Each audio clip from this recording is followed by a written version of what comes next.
Greetings and welcome to this edition of Positronic. I am Barry P. Cook, and I'm here to talk about the second episode of the seventh season of The Flash.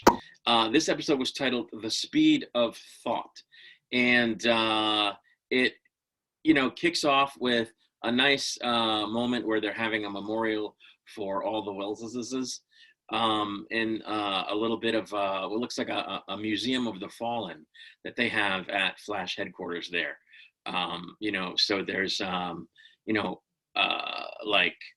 their daughter's, Barry's daughter's uniform, I think, is there. No, it's not that one. It was Jesse Quick. Jesse Quick's uniform is there. All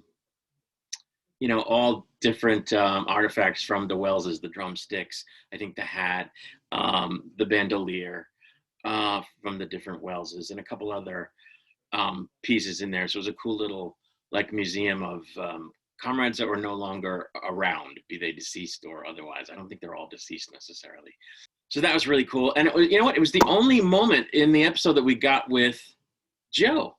And I thought that sucked. When I saw him in the trailer for this episode, the end of last episode, I thought, oh, Joe's going to be in this episode. I think he's really the best actor on the show. They're all pretty good. I think he's the best actor on the show. And I just say that because I've studied acting. I'm not an acting expert, but just from having studied acting, I see him doing things. I see the way he works as an actor coming through more than I see it coming through from the other people. So I think he's the best on the show at the craft of acting. But anyway, I didn't think that was cool. Why did they tease him in the promo, put him in the episode for a minute, and then he's nowhere around the rest of the episode? And that sucked in particular in this episode because I think Barry really could have used him, used to have him around. He would have been a great person to have around when you're going through what Barry was going through, and the team, it would have been a good to have him around for the team, but maybe that's why they they left him out, because it would have I don't know, it would have been too obvious or too on the nose. I don't know. Anyway, I wanted to see more of him. Hopefully he'll be back soon. So after that, they're kind of talking about how they need to open this portal that they've acquired in order to get into the Mirrorverse to rescue everybody, and Cisco makes a reference to it being, or a component of it being Atlantean tech, if I heard correctly, and that would be Aquaman, Arthur Curry. So are they saying Arthur Curry exists in the CW verse? Are they just saying that Atlanta's been discovered? Is it both? I don't know, but it was an interesting sort of mention. It was a throwaway line. They don't go into any more detail, but I suspect we're going to hear more about that in the future. Now, what happens is that Barry starts to be able to see what seems like the near future. He sees Cisco's drawing some formulas for him on the whiteboards there, and Barry already knows what he's going to write and what he's going to say before he's done. So I wrote down, can he see the near future? Is this something that's happening because of the artificial speed force? Well, it turns out that it is something that's happening because of the artificial speed force, but it wasn't quite seeing the future, quote unquote. It was that he now had ultra fast thinking abilities and could predict outcomes, sort of by running all the possible, or many, many, many possible outcomes in his head at super speed. So he was able to predict things. Now, I am someone who read the Flash comics in the way back before Barry Allen originally died in the comics. And I thought he always had that power. Not that they really used it that much, and they didn't use it in this way that I remember, but my feeling is he's always had super speed. I thought he had always had that.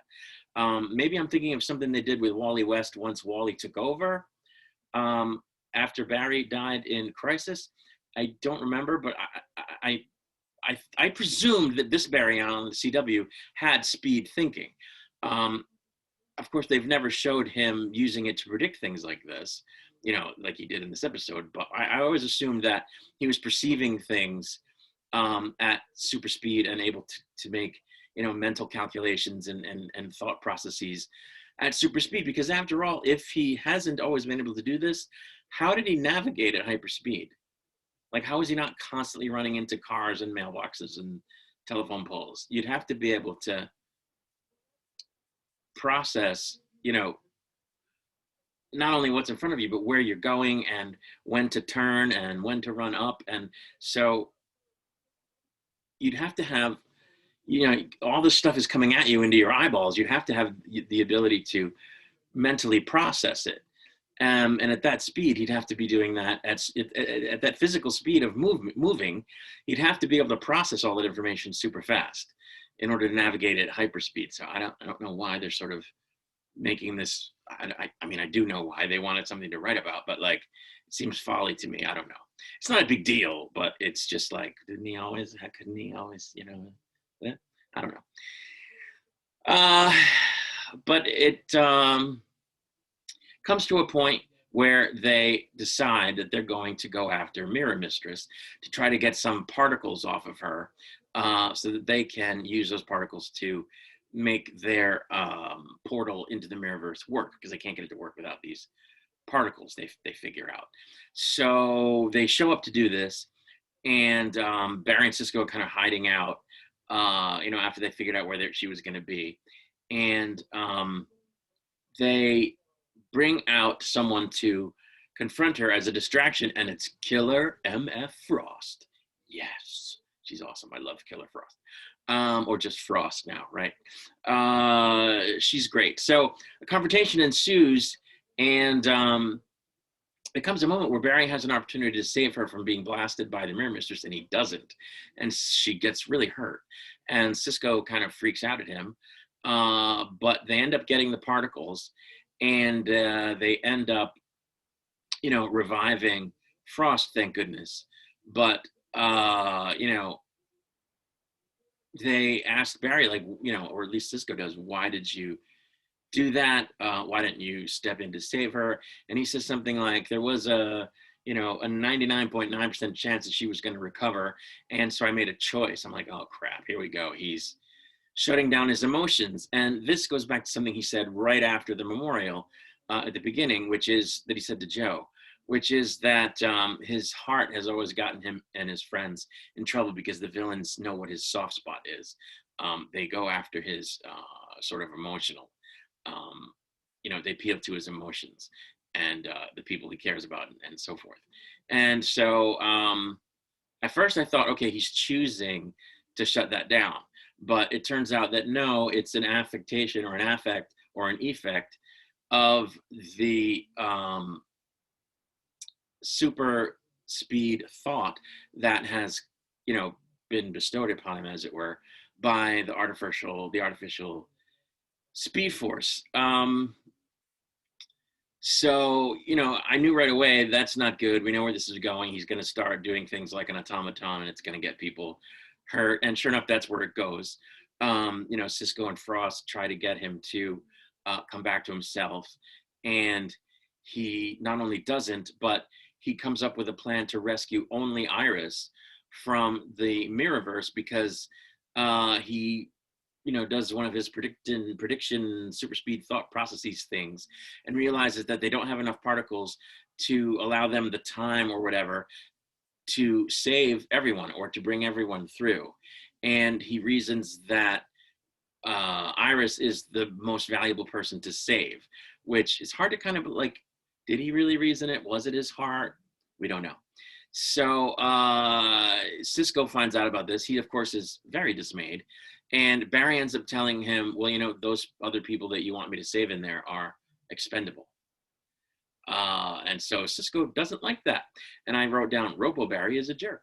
But so Cisco tries to take him down with a metagun.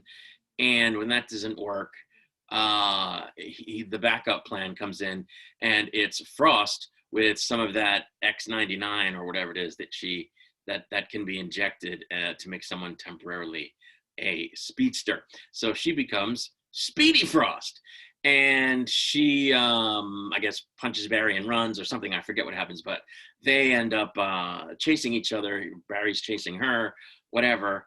And they, catch up with each other and then have this fight like on the side of a building, which is pretty cool. She ends up hitting Barry with speed lightning, only frozen, which I thought was really cool. But he ultimately triumphs, and they end up back at the lab, and he kind of gets the upper hand and takes them out,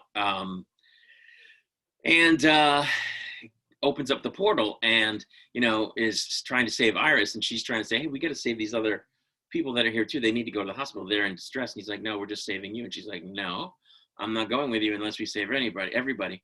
And he drags her through forcefully by like turning up the juice or whatever it is on the technology that's enabling the portal to stay open and to bring people over. And he almost he hurts her in the process. He had knocked out the other people. So it's like, what the WTF be, you almost killed everyone, including Iris, with this, ridiculous plan to just save her by your slavish devotion, as it were, to this, unemotional logic that you're sort of obeying right now, which is funny because that harkens back to, or is like a call out kind of to stuff they've done on Star Trek and elsewhere. But anyway, it was very Spock. But as soon as he sees Iris on the floor, and he looks around and sees his companions on the floor, his compadres there, his teammates, and he realizes that he's screwed the pooch, and his emotions finally kick in and take over, and he starts to regret what he's done, and he's like, oh my God, what am I going to do? And then they kind of end the episode, at least as far as Team Flash is concerned, because it goes into that little, close of episode logo flash. And wait, what? We're not done. They show us like a flashback to when Eobard Thawne took over the body of the original Harrison Wells years ago. And I'm not quite sure what happened after that. There's a weird thing that happens. A speedster goes by over a patch of ground where it looks like someone is buried, I guess the body of Harrison Wells. And it looks like the body comes out of the grave and it's Harrison Wells. So I wrote down, what the Wells was that?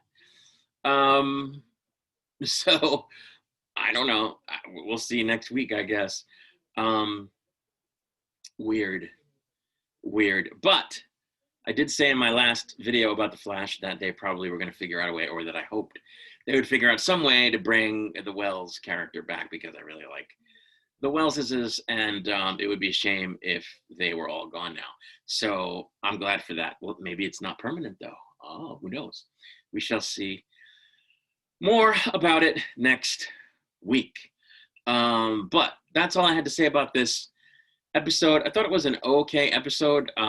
It's stuff we've seen before with other characters, where they close down their heart and do things purely on logic, and how it always leads to bad stuff.